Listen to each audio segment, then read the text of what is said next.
तर hello guys, welcome to my new fresh vlog. तर आमचा प्लॅन असा आहे की आज आम्ही चाललो आहोत बीच बघायला। बीच बोललो तर आमचा श्रीवर्धन समुद्र किनारा। दुचाकीवर आगमन होऊन आम्ही चाललो श्रीवर्धन सागर दर्शन करावयास। तर जसं जसं समुद्र किनाऱ्याच्या जवळ आम्ही जात होतो तसं तसं आमच्या काळजाचा ठोका चुकत होता। जसा जसा श्रीवर्धन जवळ येत होतो तसा तसा आमच्या दुचाकीचा वेग जणू वाढतच होता आणि हा सौंदर्यरम्य निसर्ग आणि हिरवळ पाहत आम्ही पुढे चाललो होतो। प्रवासाचा आनंद घेत आम्ही पुढे चाललो होतो आणि गावी दुचाकी चालवण्यात एक वेगळाच आनंद असतो। आणि या जाता आम्ही पाहिली बैलगाडी आणि काकांच्या चेहऱ्याची स्माईल पाहून आम्ही आमच्या प्रवासास स्फूर्तीने चालू ठेवला आणि याच आनंदाचा आस्वाद घेत घेत आम्ही मुक्काम गाठत होतो।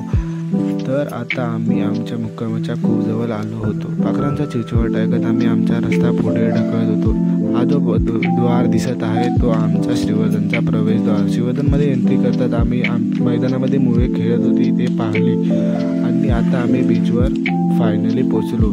तर हे बीचवरचे अप्रतिम व्ह्यू तुम्ही एन्जॉय करा। Let's go.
कसा वाटला मग व्लॉग कमेंटमध्ये नक्की सांगा and subscribe for the new videos.